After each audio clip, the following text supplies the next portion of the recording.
இப்போ நண்டு குழம்பு வைக்க 4 வரமிளகாய் சேர்த்துக்கிறேன். அதில் 1 ஸ்பூன் அளவு முழு மல்லி சேர்த்துக்கிறேன். இது ரெண்டையும் சேர்த்து வதக்கி விட்டுக்கலாம். லேசாக வறுத்ததுக்கப்புறம் இப்போ இதில் வந்து தேங்காய் ஆட் பண்ணிக்கிறேன். தேவையான அளவு தேங்காய் ஆட் பண்ணி அதையும் வந்து இது போல் வந்து வறுத்துக்கோங்க. வெறும் எண்ணெய் வானொலி தான் நான் போட்டு பண்ணுறேன். அடுத்து 1 ஸ்பூன் சோம்பு, 1 ஸ்பூன் சீரகம், அரை ஸ்பூன் அளவுக்கு மிளகு சேர்த்துக்கிறேன். மிளகு வந்து காரத்துக்கு ஏற்ற மாதிரி சேர்த்து இதில் போட்டு வறுத்துக்கோங்க. இப்போ இது வரைக்கும் நான் எண்ணெய் சேர்க்கலை, சரிங்களா? இப்போ இதில் வந்து ஒரு பெரிய வெங்காயம் வந்து கட் பண்ணி சேர்த்துக்கிறேன். அதையும் சேர்த்து நம்ம வதக்கிக்கலாம்.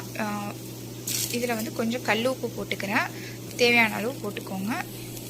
இப்போ கொஞ்சம் எண்ணெய் ஆட் பண்ணிக்கிறேன். வெங்காயம் சேர்த்ததுக்கப்புறம் எண்ணெய் ஆட் பண்ணி கொஞ்சமாக எண்ணெய் ஆட் பண்ணதுக்கப்புறம் வதக்கிக்கலாம். இதில் கொஞ்சம் கருவேப்பிலை சேர்த்துட்டு இப்போ இதை வறுத்துட்டு ஆற வச்சு அரைச்சி எடுத்துக்கலாம்.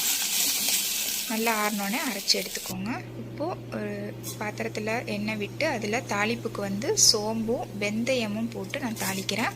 இது ரெண்டும் பொரிஞ்சு வந்ததுக்கப்புறம் நல்ல ஒரு பெரிய வெங்காயத்தை வந்து சின்னதாக கட் பண்ணி வச்சுருக்கேன். அதையும் வந்து இதில் சேர்த்துக்கலாம்.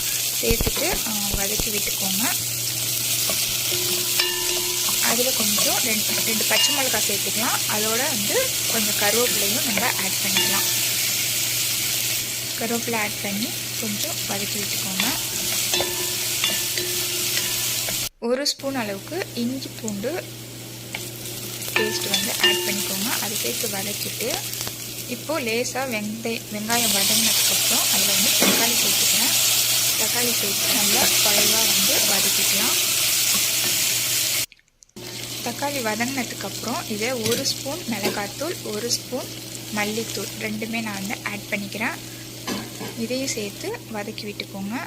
இது வதங்கினதுக்கப்புறம் நம்ம அரைச்சி வச்சுருக்கோம் இல்லைங்களா தேங்காய் பேஸ்ட்டு, அந்த பேஸ்ட்டை வந்து இதில் வந்து ஊற்றிக்கலாம். இதை கலந்து விட்டுக்கிறேன். இது 1/2 கிலோ நண்டு எடுத்து நல்லா க்ளீன் பண்ணி வச்சுருக்கேன். இது போல் 2ஆக வெட்டி வச்சுருக்கேன். இப்போது அந்த குழம்புல வந்து இதை வந்து ஆட் பண்ணிக்கலாம். ஆட் பண்ணி இதை நல்லாவே வந்து மிக்ஸ் பண்ணி விட்டுருங்க.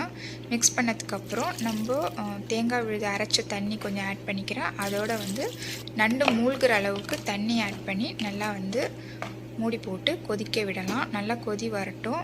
இப்போ வந்து கொதி வந்ததுக்கப்புறம் உப்பு செக் பண்ணிக்கோங்க. உப்பு கம்மியாக இருக்கும் பட்சத்தில் உப்பு வந்து சேர்த்துக்கோங்க.